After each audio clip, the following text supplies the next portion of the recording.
hasta ahora los programas que ejecutábamos normalmente lo que hacían era pedirle al usuario unos números mediante el teclado, entonces el programa los leía y los ponía en una posición del vector.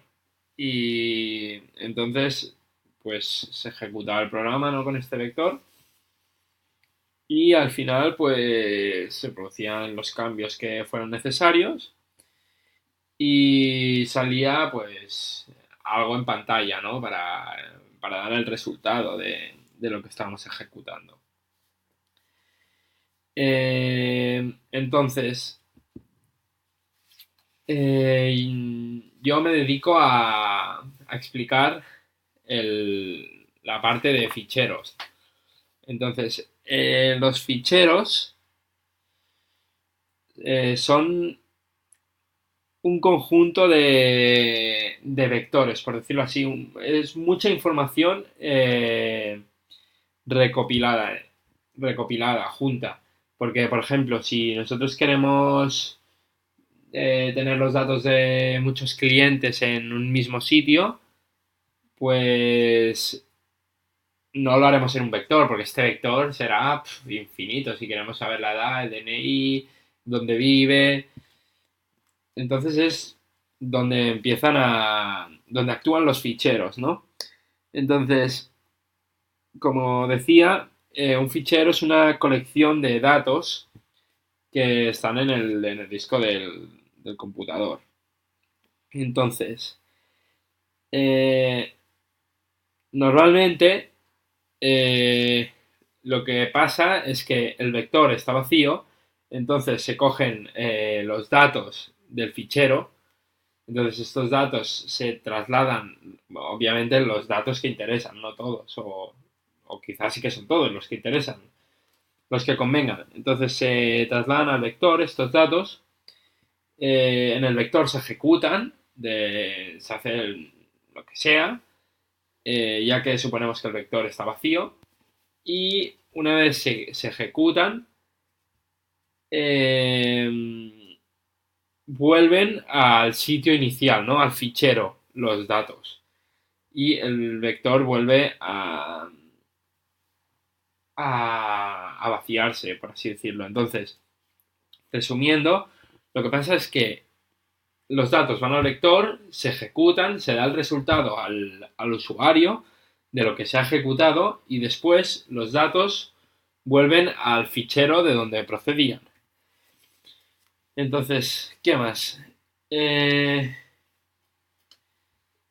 Me voy a dedicar sobre todo a explicar los ficheros de texto. Entonces, los ficheros de texto tienen una ventaja y es que podemos ver su contenido y lo podemos modificar, como hasta ahora, pero tienen un problema y es que necesitan mucho espacio, 8 ficheros por carácter. Entonces, claro, por ejemplo, si queremos poner el número 1245, eh, claro, necesitamos una posición del vector para el 1, otra para el 2, otra para el 4 y otra para el 5.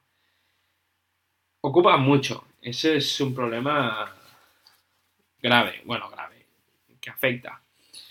Entonces, este conjunto de caracteres tiene dos caracteres especiales, ¿no? Uno es el que se llama end of the line, o end of line, y otro que se llama end of file. End of line es, como bien indican las palabras, pues final de la línea, ¿no? Y end of file, pues final de el fichero, es decir, que se acaba. Entonces, ¿cómo leemos los ficheros de texto? Primero, bueno, tiene 4 pasos, pero los 4 pasos son lógicos. Primero se abre el fichero, después se lee lo que hay en el fichero, después se verifica si se ha llegado al final del fichero y una vez se ha verificado, se cierra el fichero. Entonces, por ejemplo, Si un fichero lee 10 números, por ejemplo, y los pone en un vector y después lo cierra el fichero, es tan fácil como veníamos haciendo hasta ahora, ¿no? Primero, lee los números, ¿no? Con una constante int max de 10, es decir, que el máximo de números son 10. Después, una vez los ha leído, introduce los valores a cada posición del vector, con un while simple de i menor que 10, y entonces pones en la posición tal este valor, en la posición tal, sumando i más 1 cada vez para ir pasando de posición, ¿no? Y finalmente se cierra con siempre que cerramos un fichero ponemos f.close y dos paréntesis. Y bueno, y para enseñarle al usuario que se acaba, se pone el console.writeLine y entre paréntesis y comillas, end, final. ¿Vale? Entonces, lo que, lo que se utiliza mucho en ficheros es el Type Stream Reader. Es como el console readline y console writeline cuando programamos normal, pues el Type Stream Reader lo que hace es leer el fichero. Entonces, como cambio, es importante. ¿Qué más? Después tenemos bueno, otro tipo de... Cuando al principio del programa utilizábamos diferentes sistemas de la librería, el using system.txt, using, que en los conocimientos básicos, por ejemplo, ni lo poníamos eso. Pues los ficheros utilizan un nuevo libro de la librería, ¿no? Que se llama namespacesystem.io. Pero bueno, esto tampoco... Normalmente esto ya lo tenemos puesto, así que tampoco es vital.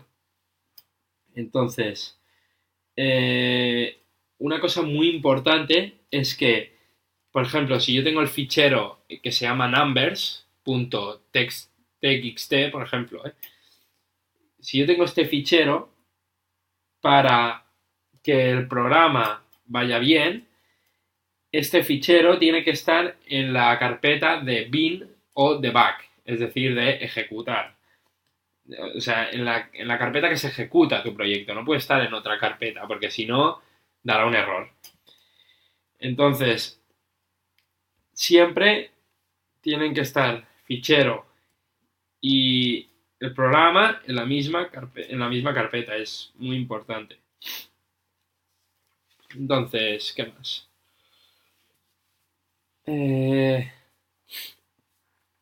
No tienen por qué ser, puede ser en una carpeta del disco duro, puede ser en cualquier carpeta, pero siempre hay que indicar en qué carpeta está, ¿no?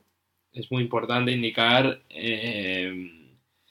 por ejemplo, eh, StreamReader F es igual a New StreamReader en el disco D que se llama Numbers. Aquí estaríamos diciendo, ¿no? Que, que se lea el fichero de Numbers del disco local D. Entonces, poco más. ¿Qué más? Cuando un fichero está lleno, pues se indica como null, N-U-L-L. Entonces, por ejemplo, cuando en un vector poníamos el máximo, ¿no? Que era, por ejemplo, 10, pues aquí, en vez de poner un número, ponemos null. Y ya está, poco más. Después, errores importantes leyendo, eh, leyendo ficheros de texto. Uno, que se intenta abrir un fichero que no existe. Y otro que los caracteres del fichero no estén en un formato válido. Entonces, si no existe el fichero, lo que se hace es, se intenta abrir el fichero, se ve que este fichero no existe, entonces se indica con catch, entre paréntesis, file not found exception, cierro paréntesis, y se hace ver al usuario que este fichero no existe, console.writeline, file not found. Ya está. Después, si no está en un formato válido, se utiliza el mismo mecanismo que se llama try catch. Intentar y catch, coger. Alcanzar, más o menos. Vale. Entonces, ¿qué pasaría? Se hace también un try, ¿no? Se intenta abrir. Vector i igual convert to int32s, ¿vale? Lo intentamos convertir. Lo intentamos abrir. Pero no podemos. Entonces, ponemos catch, entre paréntesis, format exception. Y cierro paréntesis. Y le hacemos ver al usuario con un console.writeline, format error. Y bueno, se cierra con f.close paréntesis, como ya he explicado antes. Escribir datos en un fichero, por ejemplo, ¿no? ¿Cómo se escribe, por ejemplo, números? Porque hasta ahora habíamos escrito letras, ¿no? Pues igual, con una nueva aplicación, con una nueva herramienta que se llama StreamWriter. Stream de, bueno, STREAM Writer. Entonces sería mediante esto, StreamWriter F es igual a new StreamWriter y se introduce el número, ¿no? Entonces, como siempre, tienen que estar en la misma carpeta. El programa que se va a ejecutar y el fichero. Muy importante. Y poco más, ¿no? Sí, poco más. Después, bueno, ya veremos ejemplos. Ya os enseñaré ejemplos y bueno, esto es todo, básicamente.